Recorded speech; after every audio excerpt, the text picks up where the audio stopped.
or not to adopt AI. The question we should be asking ourselves right now is how? How should we adopt AI? How should this adoption be? And the simple answer to this question is adoption must be measured. Adoption must be controlled and not just blind, you know? So, yes, adopt AI, but do it with eyes wide open, do it with your hands on the wheel, and do it, with guiding principles, and ethics. Lawyers and the bench, while adopting AI, should remember that law is not law is not a mechanical thing. Law is human driven. Law is actually human centered, and that's why people say AI is going to take over our jobs. AI is going to take over our jobs in the years to come. I laugh and say not completely. AI is going to transform. AI is going to automate a lot of things. But AI cannot completely take over our jobs because law is very much human centered. Sure. So human discretion, human reasoning, your professional expertise as a lawyer remain indispensable. So we must realize and know that AI is here to complement and not replace our judgment as lawyers and judges. Thank you very much. Thank you very much, Ms. Hassana, for that very insightful response. And I do agree with you that AI, I mean, anyone who works with AI uses AI to knows how easy your life can be. And I sometimes feel like people are just out there to like they just don't like lawyers and they're just looking for me to throw lawyers out of the conversation. But over to Ms. Adela, my question is, I mean, flowing back from what Ms. Hassana said now, how can we foster like a very collaborative work between legal practitioners, technologists, the bench, and policymakers in adopting AI into the legal or modern law practice? Ms. Adela, your mic is muted. Yes, thank you. I've unmuted it. So first and foremost, we must start with what is our role in society as lawyers. And that's how we start to frame the discussion on how or why do we need to. That's how we frame the conversation on. Can you still hear me? Hello? Hello? Yes, okay. Yes, I can hear you. Okay. So I think the first thing is to even start with framing what is our role as lawyers in society. So we know that as lawyers in society, we are at the vanguard of heralding justice. We're the ones who are the policy drafters. We're the ones who are the ones who fight for justice. We're the ones who help to draft and shape governance in society, in organizations. We're the ones who do all of that. So if we do all of that, then we cannot also be the ones who are creating bottlenecks for ourselves. What do I mean by this? So sometimes you are working in an organization, and in the organization that you work, say fintech, for example, remember what happened with the fintech? For a long time, CBN didn't recognize any other type of payment. And we had lawyers that were working in the CBN simply because they just didn't understand what it was that it was about. A simple thing of engaging with your colleagues in-house, to just understand what it is that the technology that they're doing is, what it's about, and how it can benefit society, how it can benefit the country, was not something that was done. That handshake is not something that we have even till now. Our colleagues, because we all went to law school, we all finished from universities. So a lot of the people that work in government organizations are essentially our colleagues, regardless of how or what path we eventually chose in society. We're all still lawyers together. So the handshake of calling your colleague and saying, what is this thing you're trying to achieve? And can we have a discussion around it is not yet happening. And because of that, sometimes, justice is delayed. Sometimes, apart from justice being delayed, what we find is that we're losing revenue. So, for example, you won't find investors invest in a particular sector or in a particular area simply because the laws either don't exist or the laws are suffocating for them. So we do actually have to have this collaborative mindset, and we need to have this collaboration between the lawyers that are in law firms, the lawyers that are working in-house supporting these organizations. If we say that we want innovation, and we also need a handshake with those that are educating our judiciary, as well as those that work in government. We cannot close our eyes to AI. AI is not going anywhere. AI is here to stay. AI is not in the future. AI is already happening. We have a situation where we have countries like China, countries like the US that are pushing very strongly for AI, who are putting in laws that are saying, these are restrictions that you're putting in order to give their countries advantage when it comes to AI. And we have countries like Nigeria where to simply file a trademark can take you months or even years. So how do you compete when you are negotiating a contract to protect yourself as a lawyer, to protect your organization? So in the end, this lack of handshake, what it does is it is a disadvantage, not just to the countries, but also even to us as individuals, because when we lose those businesses, we lose, of course, money. So what steps do we need to take? We need to create enabling environments where there can be regular handshake between governments, lawyers that work in government, lawyers that work in courts, and also lawyers that work in-house. Of course, we cannot leave our colleagues who work in law firms. We need policy and infrastructure. We need education and capacity. We need innovation. We need investment. And then, of course, we need the ethical governance and a collaborative leadership. Those would be my first thoughts on that. I know that Nigeria already has a national artificial intelligence strategy, but now we need to drive that and ensure that that is then implemented. We need to make sure that it works for us. And we need to also allow us to have more increased. We need to allow people to have increased partnerships that allows them to work. For example, people who work in lawyers who work in local governments, they should have things like internet access that allows them connectivity to use all these tools, like what Hassana was saying, that they've created this tool, and she didn't say the state, but it would be good that you can go to a state in Zamfara where it's difficult to find or Borno State, where it's difficult for us to find the courts seating because of the issues that are in that environment. But then justice can still be served, because in the end, if we're not able to help with justice, then we're really, really losing the best parts of what we do as lawyers.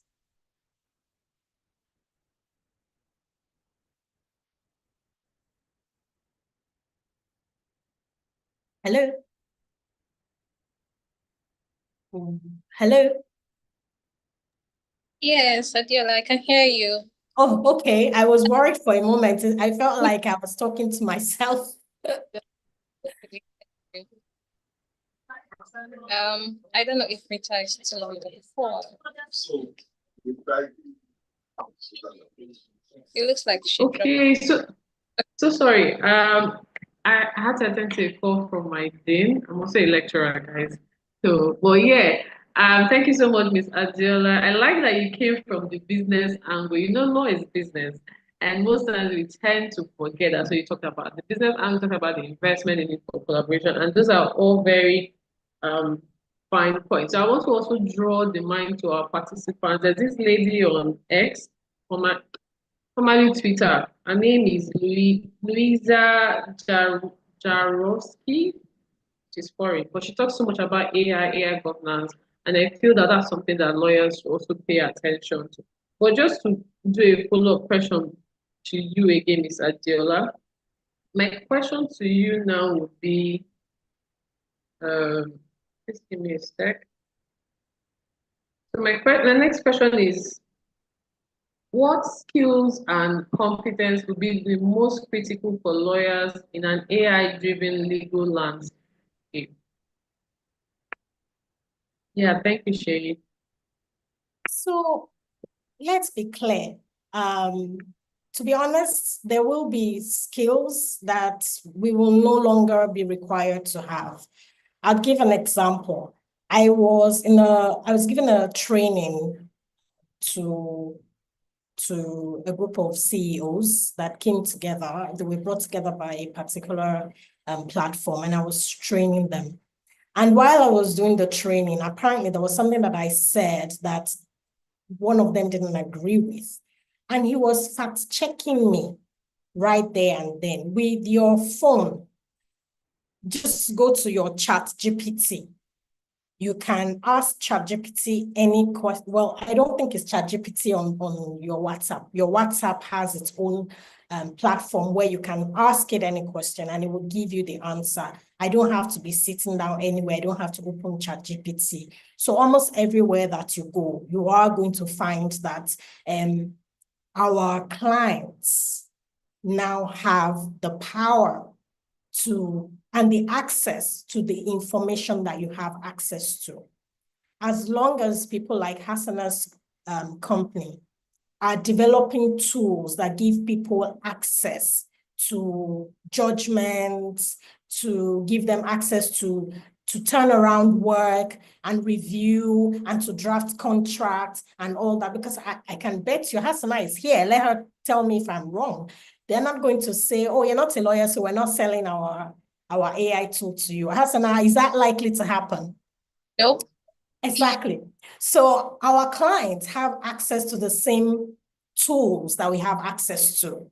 That means that sometimes, well, maybe not sometimes, to be honest, in a while, they're not going to need you for a lot of things.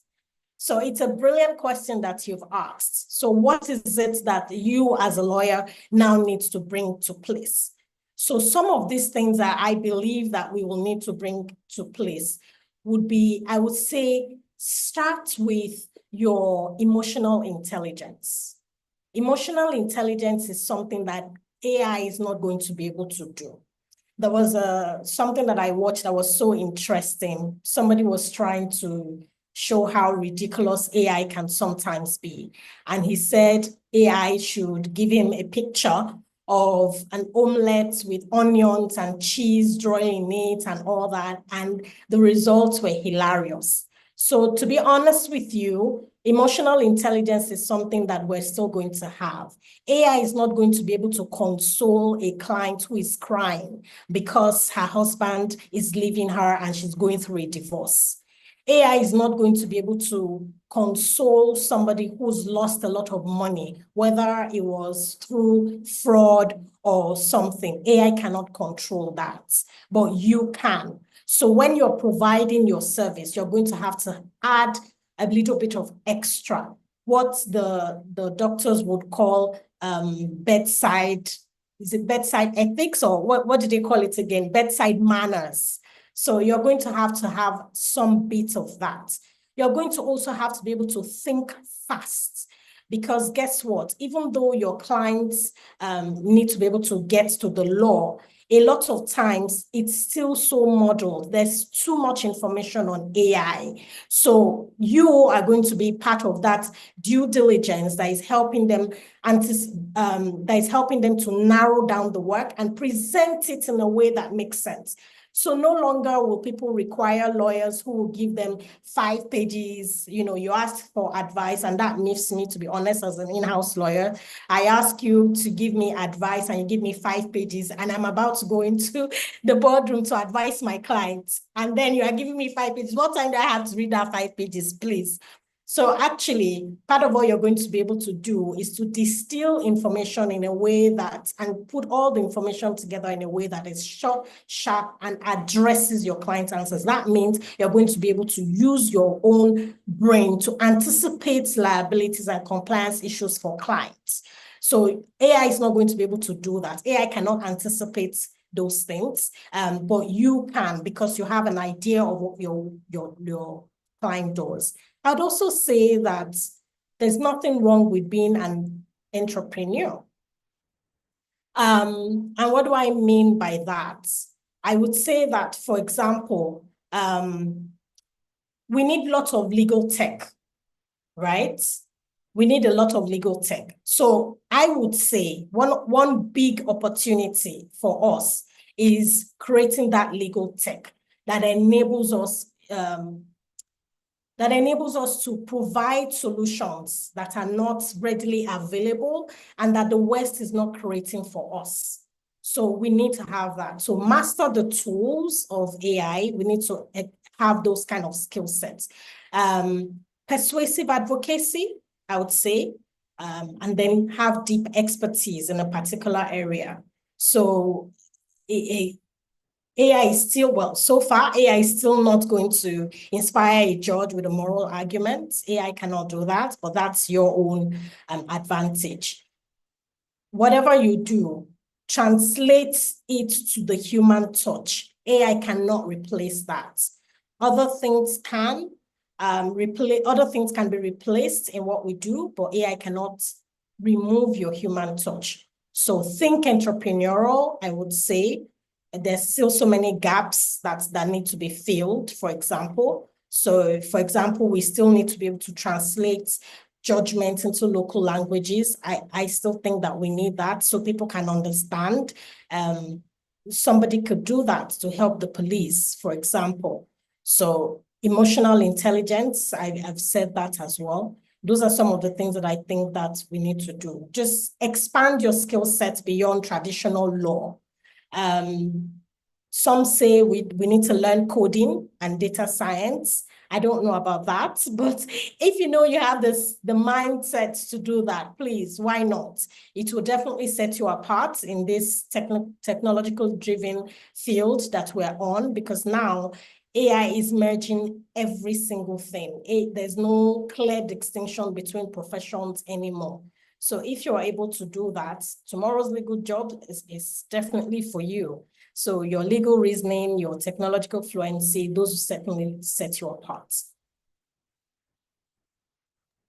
Wow, thank you so much, Ms. Adela. You made mention of due diligence, emotional intelligence. I think that one is critical for everyone in every pathway. The need to have more legalpreneurs. I mean, while law is business and while we're all learned person, we have access to every sector out there. We need to also build our expertise. We need to expand on our skill sets. I think I saw one of those posts that they always put on X on people that are tempted to get into tech, and someone said he tried coding, he was seeing zeros and ones and blank pages, and he was like, he's not doing it. He has to go back to That's why he I has said to if go it's back your thing, to go for it. he has to go back to the sewing and all that. And just as an aside, for those that are just joining us, we're going to be issuing certificates for this session. And also, if you have questions, put it in the comment section. I'm going to read it. I would also give you the mic if you indicate by raising your hands. That's the hand emoji on Zoom. And yeah, what else? Housekeeping rules, please turn off your mic and off your videos if possible. But so far, we've had a very interesting conversation. I'm going to go back to Ms. Asana, who is working with a company that has built an AI for the judiciary. Please, what state? I didn't hear you mention the state. What state was it, Ms. Asana? I didn't get that. Say that again. What state? What state did you guys comment Okay. the? Currently it's being implemented in Abia State of Nigeria. Really? Oh wow, that's interesting. I thought you were going to mention Lagos. I was going to say A River are taking over, but I'm happy that it's a don't want to delve into that. But what are the risks that are associated with legal practitioners or the bench or the judiciary relying on AI output without sufficient human oversight and critical evaluation. I mean, we've seen a couple of cases from the US where the judges are like, going at the lawyers stating they hadn't done their due diligence, which Ms. Adiola mentioned. So, what are those risks that are associated with us relying on AI outputs? Mr. Temitayo, we'll take the questions after the speakers are done, so you can put down your hands for now. Oh, yeah, over to you, Hassana. Okay, thank you. Thank you so much, Rita. And this question is actually very related to what Ms. Adiola spoke about exhaustively in the previous question. Of course, there are a lot of risks associated. I mean, lawyers should never rely solely on outputs from AI models without human oversight. Human oversight remains sacrosanct, remains, in fact, important, more important than even the information you're relying upon. So one of the most important risks will be the risk of inaccuracy and what has been termed AI hallucination. So AI models, especially the generative ones like ChatGPT, they like to produce very confident but incorrect information. I don't know if anyone has experienced that before. In fact, there was a time I saw something on Twitter and someone said, Oh, ask yes. a question and he's going to answer a wrong question. I don't remember the exact word. A word that we all can spell. I don't remember, a very simple word. And then I asked ChatGPT, spell this word. No, how many R's are in a particular word? And it kept giving me a wrong answer very confidently. We were at this for a very long time until I said, can't you open your eyes? Can't you see that there are two R's in this word? And it then said, oh, okay, I see it now. And you can just imagine if I had relied on the first answer that I got from this thing. And this incorrect information that some AI models produce is what has been termed AI hallucination. In the legal context, it could mean misquoting a statute, fabricating case laws, fabricating citation, or even misinterpreting legal doctrines. I'm sure most of us can remember the example of the US lawyer who relied on a citation generated by ChatGPT in his filings, and he was sanctioned by the courts. So that's one huge risk. AI models are not perfect, they are not flawless, they can be incorrect. So you must continue to give that oversight and review whatever information you're receiving there. Another risk is the risk of bias and discrimination. So AI models are as good as the data and the algorithms behind them. That's just it. This algorithm or this data have been put in by humans, sometimes not even Africans. AI systems are trained on historical data, so a set of data.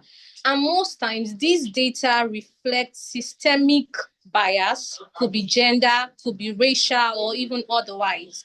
So the AI models would reinforce these biases through the information that they provide. So you give an AI model, say for instance, ChatGPT a prompt, and you say, can you tell me something about anything? And it gives you an information. If you don't verify, many a times those information do not even apply in your jurisdiction. So imagine as a lawyer, you're asking an AI model legal questions and you're just copying everything, hook, line, and sinker without verifying, without doing your own due diligence and research. You end up applying maybe principles that don't even exist or are applicable in Nigeria. Sometimes they even give you things that are applicable in America. And we all know that we don't apply that here. So that's a very, very huge risk. Relying on AI without human oversight would only help to promote these biases, this discriminatory information. So another very important risk that we lawyers must take very importantly is the risk of risk to client confidentiality and data privacy. As lawyers, we are all enjoined by our rules of professional conduct to protect the confidentiality of our clients. Privileged information given to us by our clients must be protected. It's actually a duty. However, some AI tools these days, in fact, some AI tools process data on external servers or cloud services. Sometimes you don't know where this data is being processed or how it's being processed. Sorry, Hassana, please can we, just a second, please can we turn off our mic? I mean, if you want to say something, you can either turn off the video so we don't see you, but please turn off your mic so you don't interrupt the speakers. Thank you. Yeah. I mean, there are some AI models these days that you can just attach a document, let's say a contract, just attach and ask it to review. You've attached a document that contains sensitive information, client data, name, sensitive information, and you don't know where this data is being processed. You don't know where it's being stored. That could lead to serious security breaches, serious confidentiality breaches. And so lawyers must be very careful about that. One other risk of over-reliance on AI without human oversight is the risk of eroding professional judgment. Sooner than later, if you continue to rely so much on AI without giving any human oversight, and just thinking, oh, this prompts that I put into this model generated such an exhaustive information, like this is enough. I don't even need to review it. Sooner than later, it will erode your professional judgment. I mean, as a lawyer, we must always remember and never forget that our years of training, extensive training. I mean, we did 5 years in the university, 1 year in law school. Many lawyers have been practicing for several years before these AI models became so popular. And even if you've not been practicing before it became popular, the fact that you are a lawyer is circumstance and is important. So we must not underestimate it by over-relying on AI models. We cannot trust these models blindly. It will erode your professional judgment. You will not be a critical thinker. And if you're not a critical thinker as a lawyer, then there's a big problem. AI is meant to complement. AI should not substitute your legal reasoning and your ethical discretion as a legal practitioner.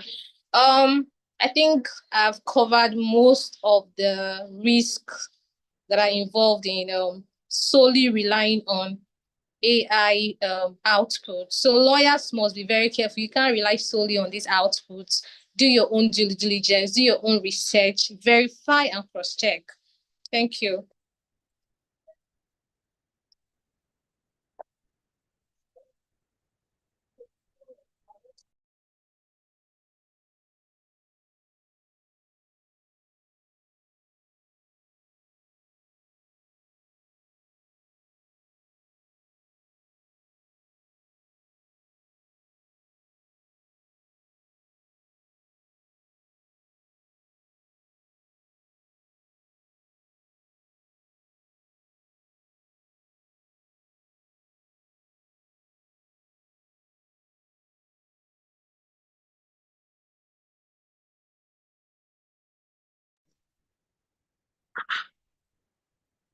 There's a problem.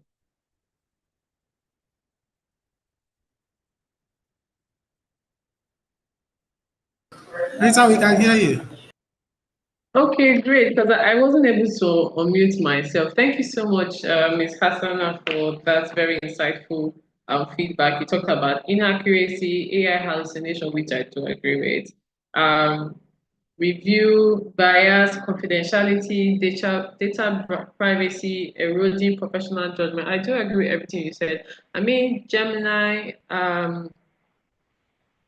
currently has like an extract text from images and documents that you upload. So there's a lot of things that we need to pay attention to in terms of being professional while using AI too.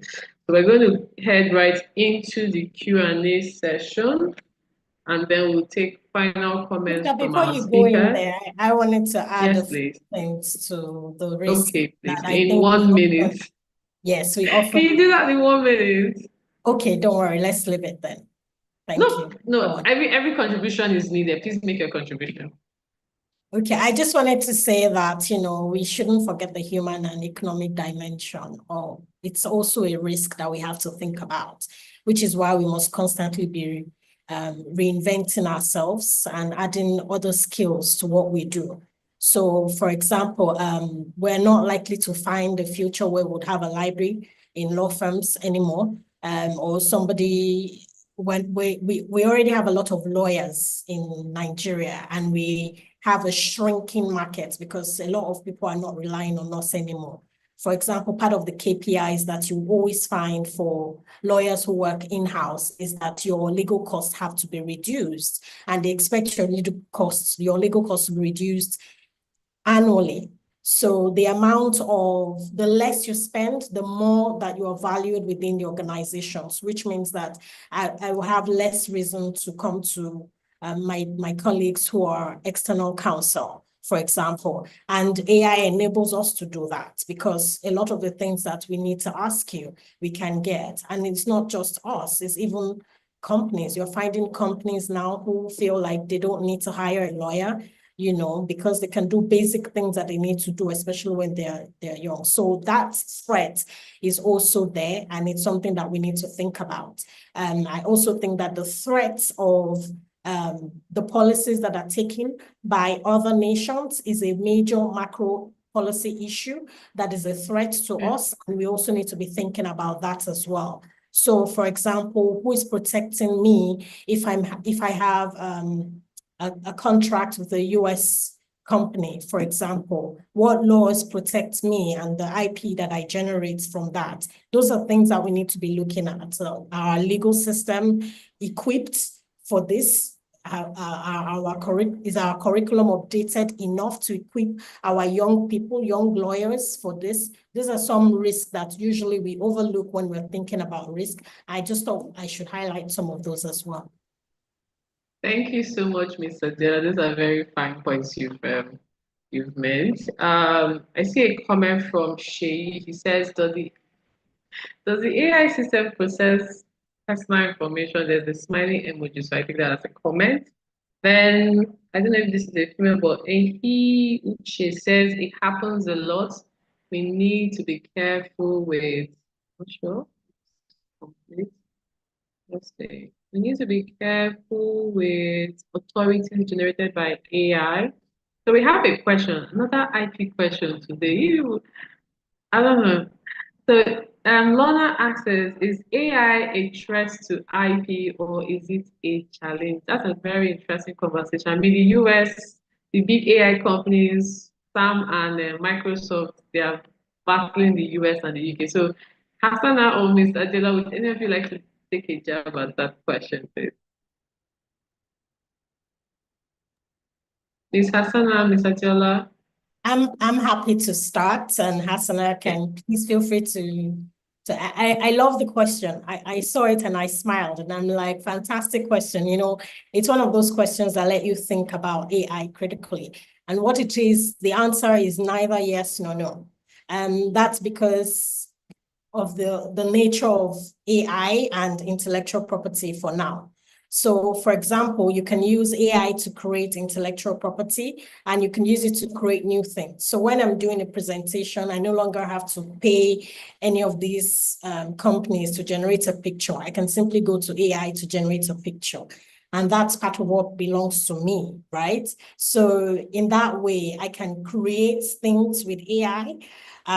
So it gives you opportunities in that sense. But also on the converse end of it is that AI can be a threat to intellectual property. So it depends on which way you're looking at it. And how does AI present a threat to intellectual property? In many ways. So for example, if you create something on AI, as at now, there are very few countries in the world that will allow you to protect that and have copyright for it.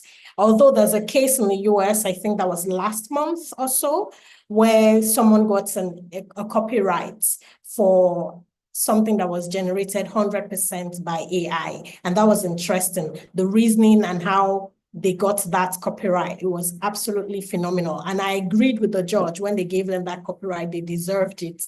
So yes, AI can be a threat in that sense. So if you create something, for example, as I always say to legal teams, your marketing team, for example, create something fantastic using AI.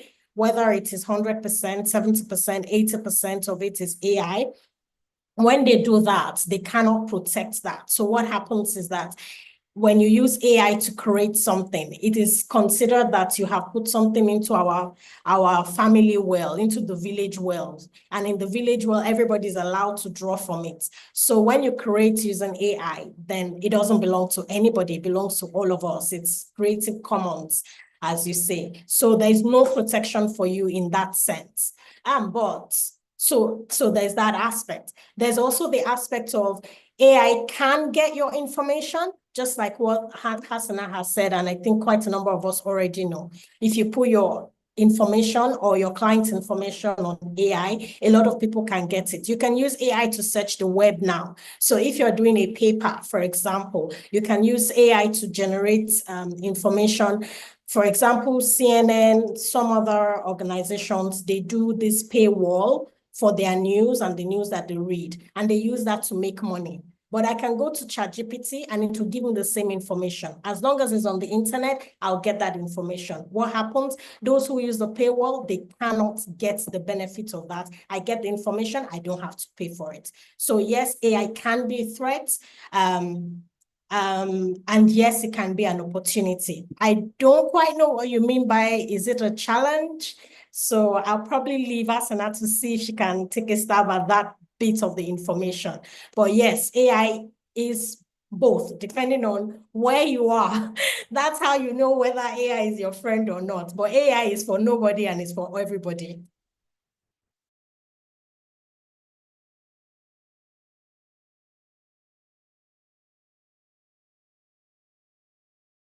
Was I speaking to myself? Can anyone hear me? Hasana, can you hear me? Okay. Can anyone hear me at all? Oh, thank you. Thank you very much. Okay. Okay, I guess maybe Rita's dropped off or something. Thank you. Thank you, everyone. Thank you.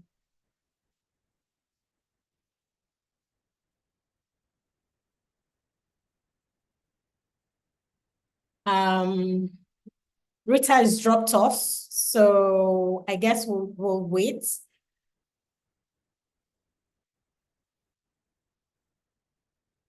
But maybe I'll just see, Hasana, if you want to, but I like the question on those AI system process personal information. I like that question, but maybe first we should understand that AI is not one system.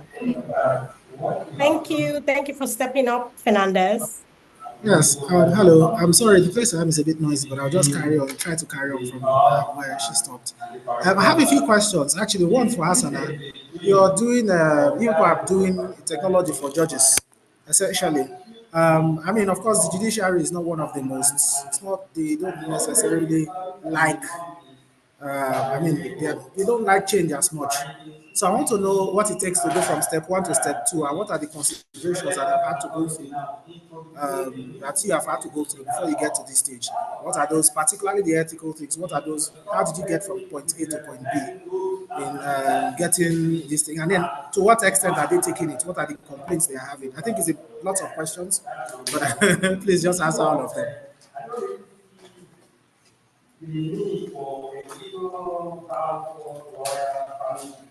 I think she can't unmute. Finally, I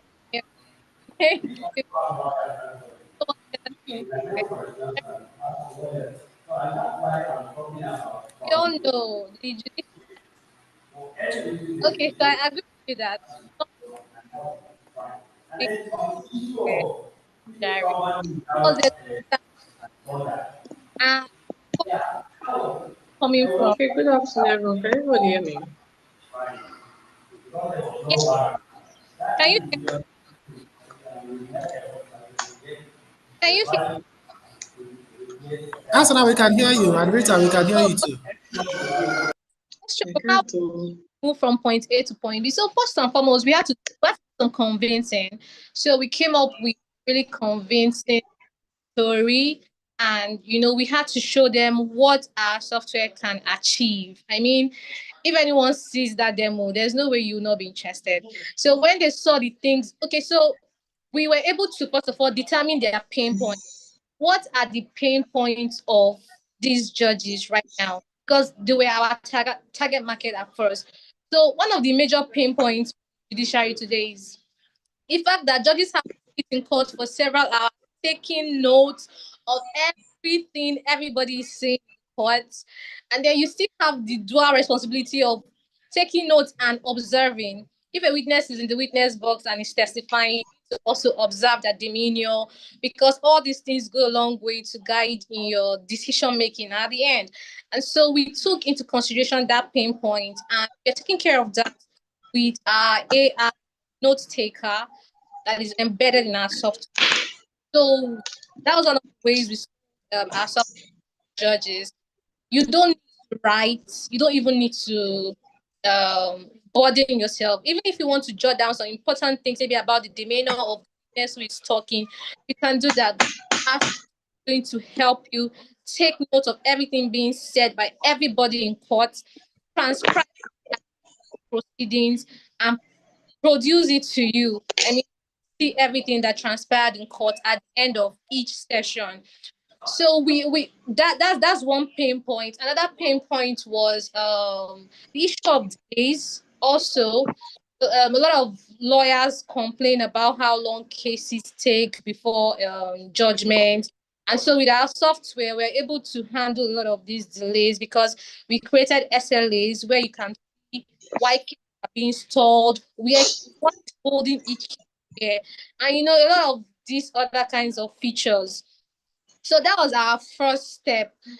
Identify their pain points and address it with our solution. And with that, we're able to easily win the judges over. I mean, they really loved it when we presented it to them. But for the administrative staff of the judiciary, they all know how it is. I mean, if you ever practiced law, went to court to file, you know what transpires. So we experienced a bit of pushback. They weren't so welcoming. However, we are still at it with them, encouraging them, and we are beginning to experience some acceptability, some acceptance here and there. It's a lot of work. We are committed to doing it. We will do it, and we know that we'll achieve success. I hope I was able to answer your question, Fernandez. The question was really multifaceted. Hassan, I'm wondering, are you doing anything about interpreting and helping AI? Because you know how sometimes your AI note taker, because of the way our voices sound and how we pronounce some words, AI would say my name and write rubbish. Or you would hear me because, I have a thick African accent, and then it would just interpret rubbish. Or how do you do that in a situation where it's extremely critical that the records are accurate? Great. Yeah, so we are interpreting because we recognize the fact that they speak English language and they testify in their native tongue and have in court take down those interpret to the court in the language of the court.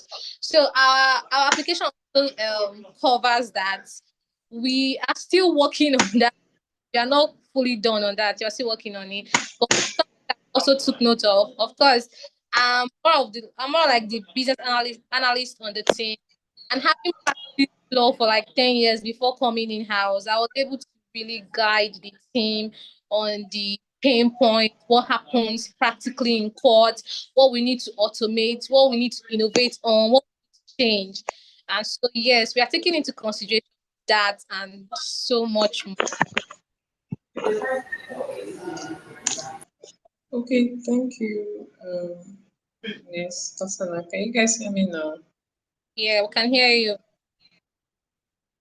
Okay, great. So I see Shei's hand has been up for a while. Shei, was it your question they were taking, or you're here to take your question? Shei, can you hear me?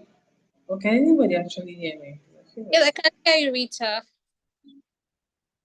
Shei, please, can you ask your question?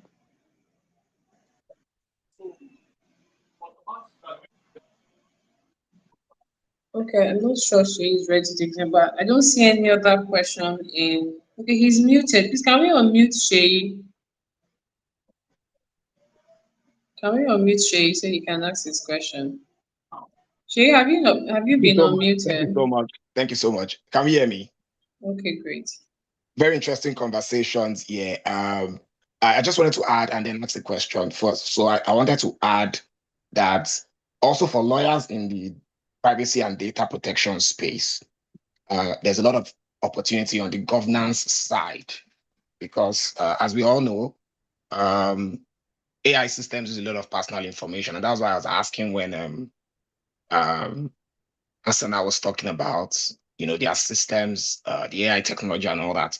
Use a lot of PI, and this falls under the realm of what data privacy and protection lawyers do, all the governance framework. So lawyers will also be involved in defining strategy for use of AI for organizations that want to deploy. I like the way Mrs. Adiola started the conversation on why AI actually. Why do we want to use AI? Right? Why? So we have to define that, and lawyers will play a key role in defining the strategy, the principles of AI. Are we transparent? Ethics, all of that. What safeguards are in place? Processes to assess and manage AI-related risks when it's on the data protection and PI side as well, including the vendors that are helping us create these AI systems. Right? Because for me, even on the data protection side, when you come up with an AI system, the first thing I want to ask is, did we even do some form of assessments on the vendors helping us create these AI systems? Did we assess what is collected, use? Is there a disclosure? Where is it stored? All those, data life cycle that we run through in privacy and data protection. What are we collecting? Are we collecting the right thing? I heard that an AI system can record, witness statements, right, in the courts.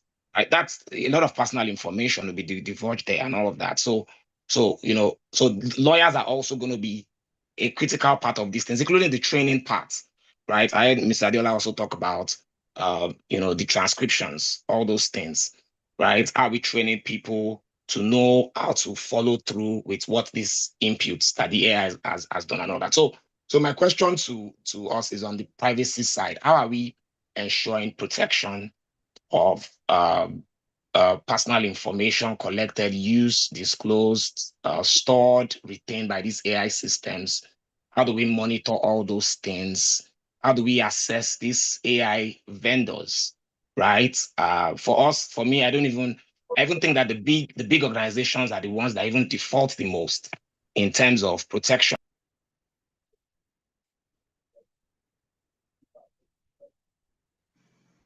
Okay, thank you so much, Mr. Shay. Tayo, you say you have a question. Can you ask your question, please, in 1 minute? Because of time, we won't be taking contributions again. If you have a comment, put it in the comment section. But thank you so much for staying with us at this time. Tayo, can you ask your question now, please? So we can wrap up. Please, can you unmute? Tayo. Can you unmute? Hello? Hello? Hello? We can hear you. Can hear you. Please All ask right. your question, Simon. Oh, okay. Oh, very well. I actually, you've actually tweeted part of it. I just wanted to know, the topic for this course is the ethical, AI and legal practice, practical challenges and ethical concerns. So I just want to just in bit to know what are the ethical issues in the use of AI to prepare court processes, for instance. You understand?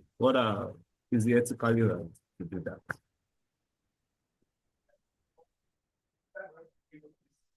Thank you very much. Who is your question directed to? I think during the presentation, Ms. Adela and Ms. Hassan made mention of inaccuracy and AI hallucination. But who is your question directed to?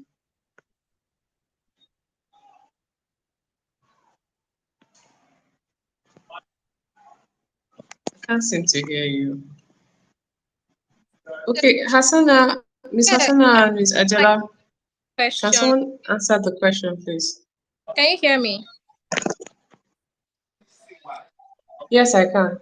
Yeah, I didn't hear him very well. If I think about the ethical issues involved in relying on AI generated outputs.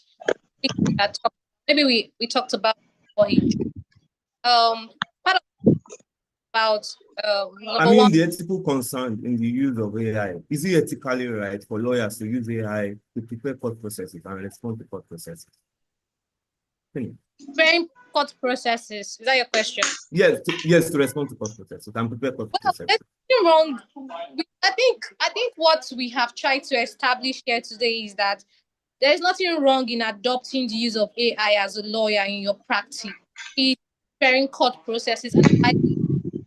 What we must do is do it ethically and critically. And when we say do it ethically and critically, we've talked about the fact that you must be aware of the fact that these AI models are not perfect. They are full of flaws. And so you cannot rely completely on information generated from them without cross-checking and verifying and doing your due diligence as a lawyer. So while, for example, an AI model could help you analyze the contract in, say, 15 minutes or 10 minutes, and that's something you could have maybe taken a whole day to do if we're doing manually. The fact that it has done that for you in a shorter time does not mean that your work is done. As you need to go over it and do your due diligence, verify to be sure that you're not leaving anything out. So there's nothing wrong in adopting the use of AI in your legal practice. But what you must do is ensure that you're engaging the use of these tools ethically within the bounds of the law. Do not rely on it solely without using your discretion or your legal reasoning as a lawyer, because AI tools are not meant to replace, but they are meant to complement your role.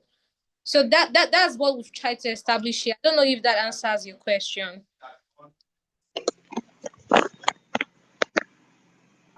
Okay, thank you so Thanks much, for Ms. weighing in on Hassana. this. And I want to say a big thank you to everyone who has participated in this session for today. Unfortunately, we will not be able to take um, further questions from participants. You can also send the section an email and we'll forward them to the speakers to give us a response. But in the meantime, the SLP conference, which is coming up in Justice, endeavor to register. The sessions are also going to be very insightful as the one we had this afternoon.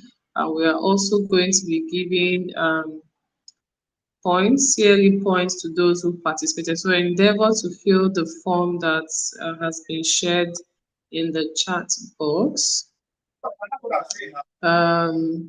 But yeah, thank you again. I don't see, is Fernandez still on? I can't see because I have to switch.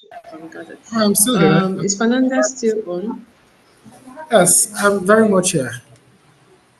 Okay, please. I'm very much here, but Before we get your vote of thanks, can Ms. Hassana, yeah? I was going to say I think that Ms. Olumayo and Barnabas would like to make parting points or parting remarks before I come out. Okay, can Ms. Hassan and Ms. Adela just give their final comments before Mr. Fernandez Okay. closes this session? Okay, so my Who's final going first? Okay, Hassan, please. my final thoughts on this, my final comments would just be to say that AI is not the enemy of law. So many people think that it's coming to take your jobs, is our enemy, let's fight against it, let's resist it. No.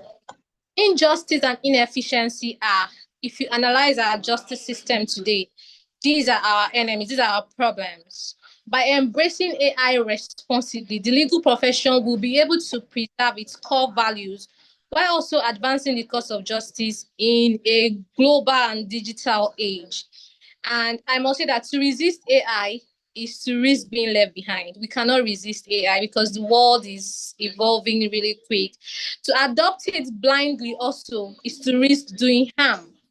But to engage it critically and ethically, that is the mark of a profession and a professional who is future. So this is what we must do. Engage AI, accept it, adopt it, but do it critically and ethically. Thank you. Thank you so much, Miss Hassana. Miss Adela, you here? I'd like to start with adding a few things to She here? the Good to see question. Can you hear me? Okay, great. Great. Just final comments on the topic, and then Mr. Fernandez will give a closing remark. Okay. So I'd like to say that I like the way Hassan has ended it. And just to add a few things to the question that was asked. The truth is that your counterparts in other jurisdictions already use AI. They are not going to stop, whether you like it or not. If you don't use AI to develop your processes using the guardrails that Hassana has mentioned, somebody else will. And that person will get more jobs than you. Why? They will turn out the work faster. They would be cheaper, because the more you use AI, the cheaper your bill is expected to be. And every client is looking for more value. So if you are looking to stay relevant, if you're looking to still provide value to your client, please, there is no other way but to look in the AI direction. Use the guardrails that Hassana has mentioned, and don't be afraid to explore.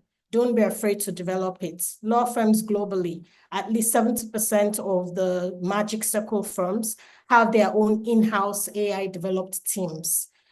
So please, there is no way we are going to escape it. It's like saying, should I be using computers? It's here to stay. It's not going anywhere. Embrace it and use it wisely.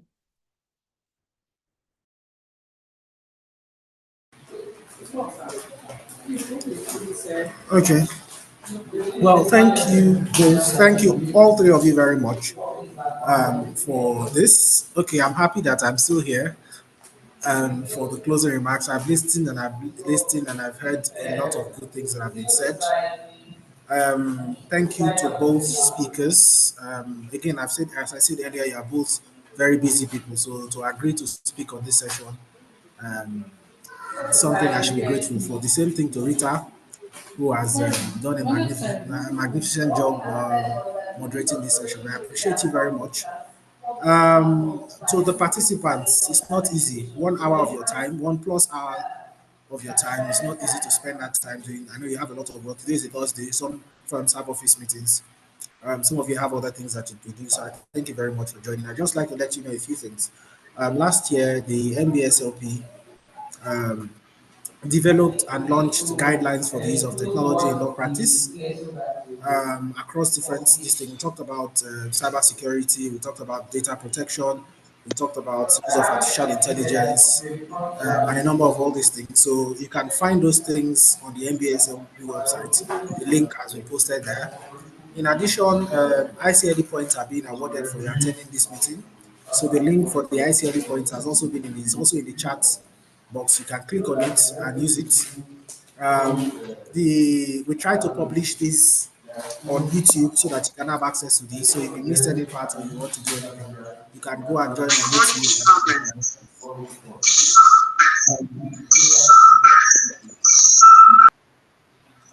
Yes, you can find us on YouTube. The link will be sent via mail. But I think the link is even in the whatever email that you used to join this meeting. You find a copy of that email. All our events of the SLP are broadcasted there. We're going to be here every Thursday, apart from the Thursday of the week of the conference. So please join. Remember to register and attend the conference. It's very important. It's in just. There's lots of jolly that's going to take place. But you're going to learn quite a few things, a lot of things during that session. So I encourage you to join, network. I mean, for some of us that may feel we are not attending the Port Harcourt conference, this is your chance to attend the conference, of the NBA this year. Please do well to attend. I thank you all once again for your time. Oh, please, I will not go without mentioning two people. So, Fadekemi, happy birthday again. I'd like to thank she wasn't able to attend, but Damilola Alabi, she's been useful to planning this session. We have a team of volunteers who are put together. They've designed the flyers. They've prepared different things for this program. Thank you all very much. Then I thank the chairman of the MBLC SLP for allowing this opportunity to take place. So thank you all very much. If you want to gist with me, you can call me after this. Have a great day. Ms. Olivia, it's so good to see you. Thank It's so you. good to see Bye, you. It's been such a long everyone. time.